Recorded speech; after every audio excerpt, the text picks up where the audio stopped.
Well, hello there. How you been? Long time. Long time. You been doing all right? Awesome. I'm glad to hear that. I'm glad to hear that. For those of you that are just dropping in for the first time, my name is Angel, owner and founder of Nobleman's Apothecary Handmade Leather Goods, durable, high quality handmade leather goods, right made right here in the Ozarks, USA. Um, yeah, what do you know? Here I am, here you are, here we are. So today I just wanted to stop by, first of all, say what's up, and let you guys know about something new that Nix is dropping. Um, I've had a very small part in the process, but I wanted to share with you guys. You guys know I love Nix Handmade Boots out in Spokane, Washington, and just wanted to drop something for those of you who are not very active on social media, on Instagram, Facebook. Check them out. We have a new boot from Nix Handmade Boots, and this one is probably gonna, I don't know, it might blow your socks off, it might not. But here you go. One take, coffee, one take, here we go.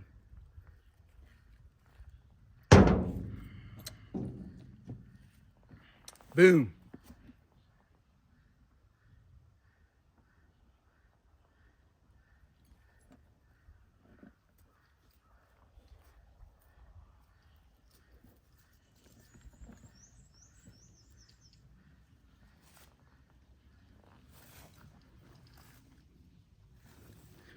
Now, those of you that are familiar with the Renegade, the Nix engineer style pull-on boot, uh, well, hang on one second.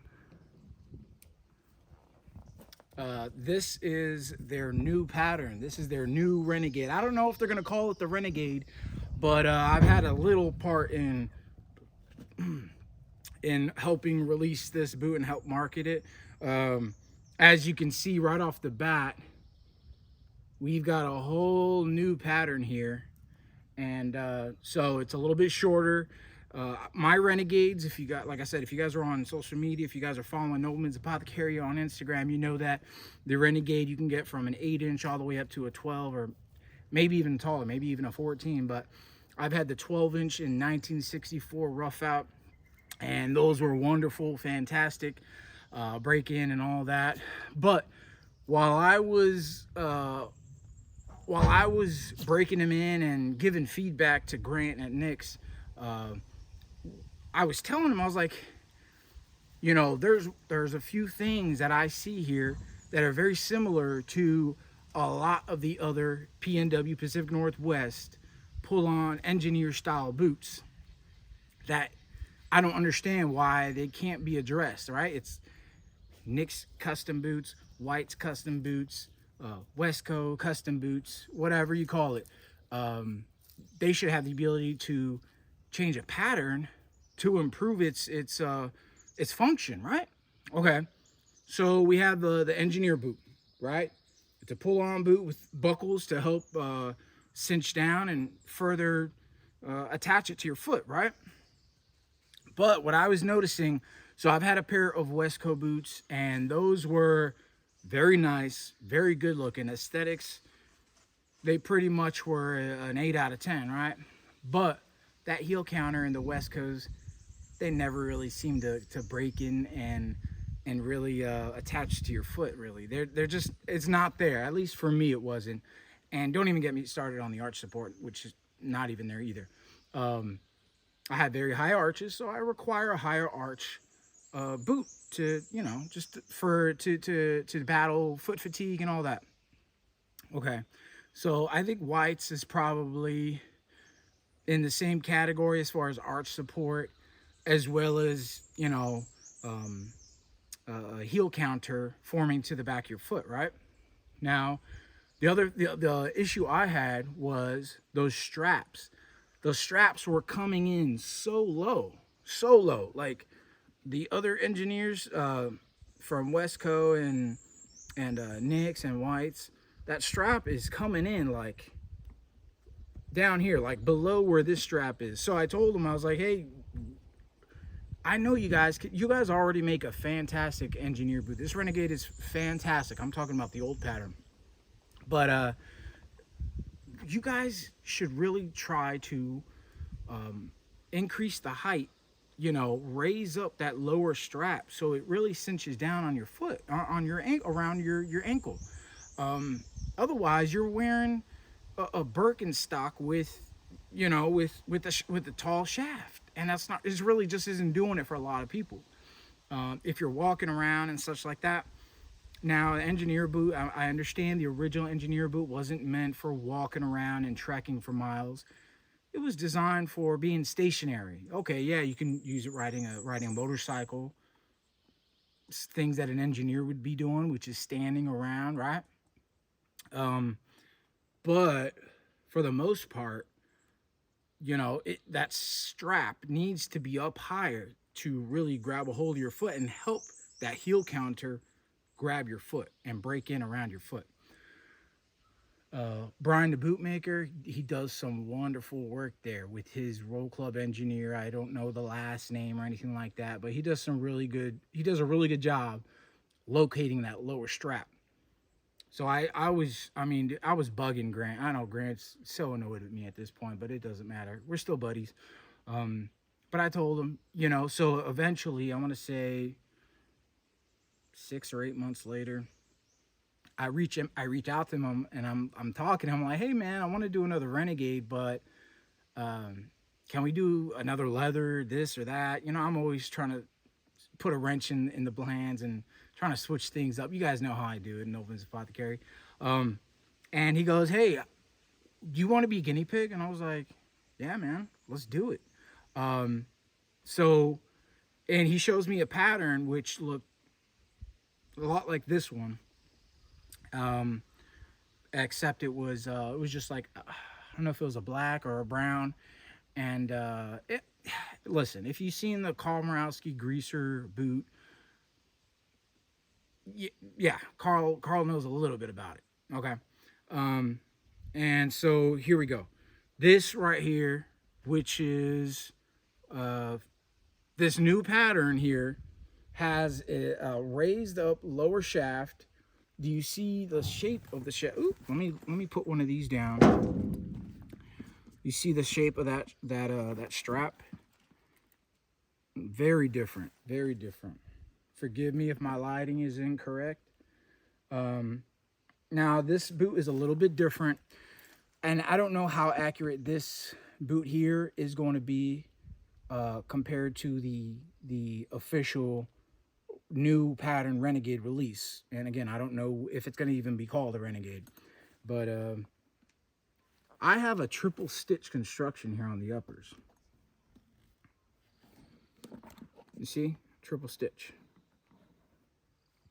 And well, the greaser doesn't. So, but I told Grant, I said, hey man, if you're gonna do an engineer boot, do triple stitching. Come on, just do it. You do triple stitching with all your other boots. What makes the Renegade boot any different, right? So I'm glad I got that in. And again, I was very persistent with Grant. The other thing was, okay, so I did do some changes here. The buckle placement. That rivet right there, that's my rivet. That's my work. The buckle was actually located like way up here, and I've got thinner legs, thinner ankles, stuff like that, bony metatarsals. Flexing the boot, that buckle is gonna be bothering you. It bothered me a little bit during break-in, and so I told him, I was like, hey, do you guys maybe want to shorten that strap a little bit to kind of pull that buckle around? And again, Grant's got 100,000 things he's worrying about every day, so I took it into my own hands, and I told him, I was like, hey, I'm moving the buckle down, and you guys are more than welcome to, I'm sure. Just be aware that will probably void your warranty or any kind of return policy that you have with Nix. But I'm a leather crafter. I understand the correct way to do it, and it wasn't easy. But here it is. So I have the Renegade new pattern in Seidel Max Support Black, smooth over rough out. These came with a brown sole edge, which looked fantastic. But here's the thing. Noman's Apothecary, I love making belts to match boots, especially if it's a boot that I have. It's like if I have a boot that I like enough, I'm going to make a belt. If there's not already a belt leather on the market, I'm going to make one to match my boot. And so, what do you know? The clinker belt was made. So this is a 13-ounce veg tan leather belt, and it's a black rough out. And I mean, take a look at it. This thing's broken in too, so I mean, I wear it all the time.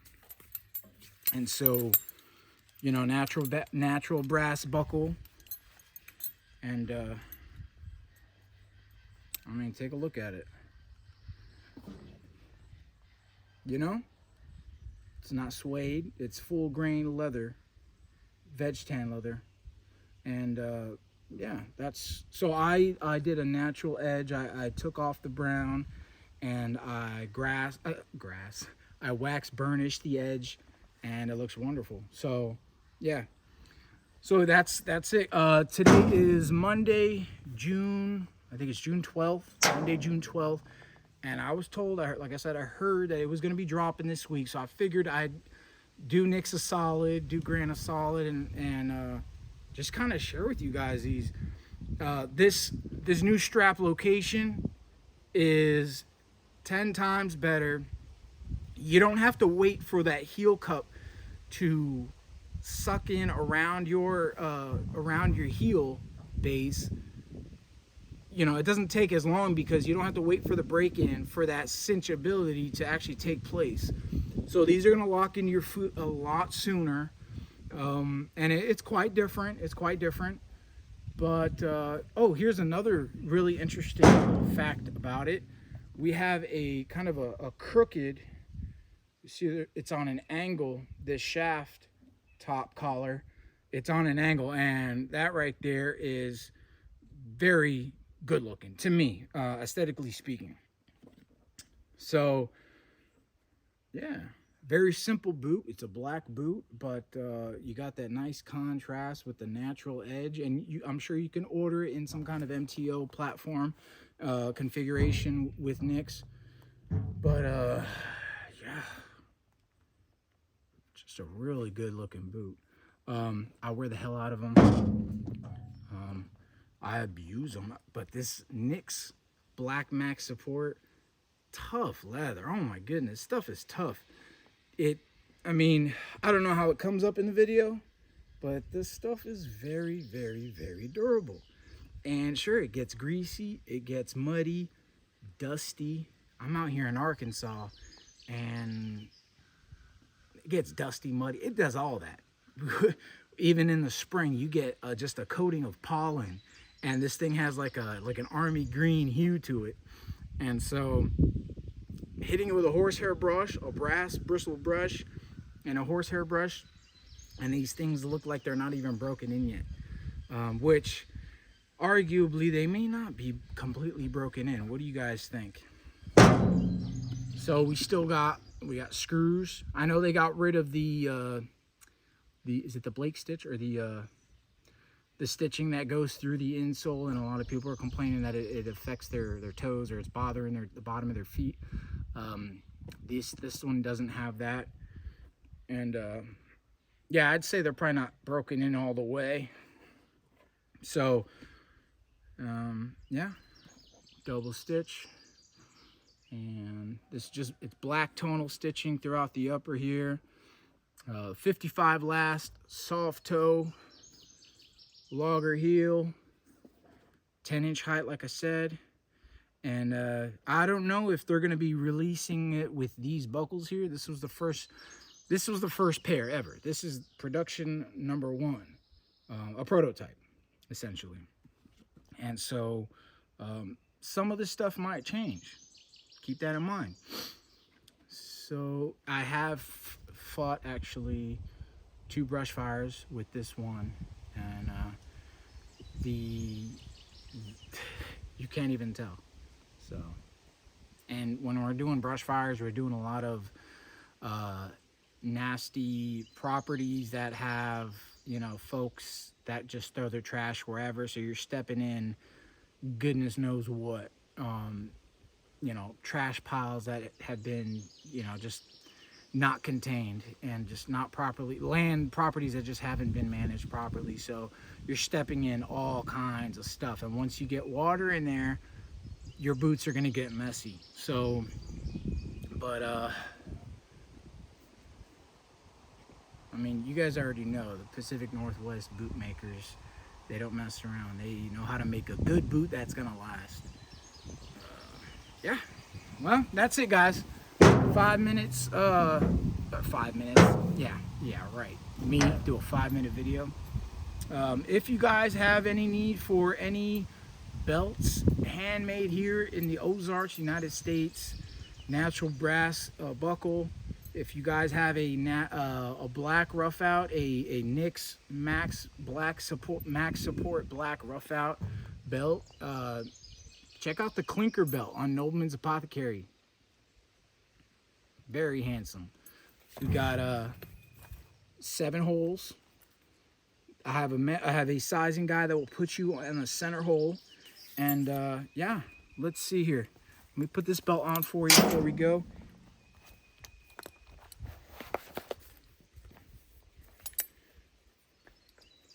Today I'm wearing the Homesteader belt.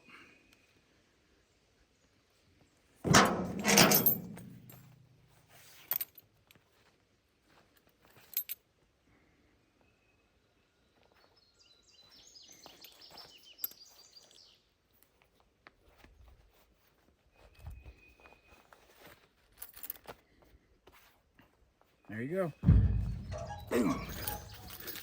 Okay, I might cut that out. Okay, 1 sip of coffee, and then I'm gonna get out of here, guys. You guys take care. Stay noble. Stay sharp. Shop small.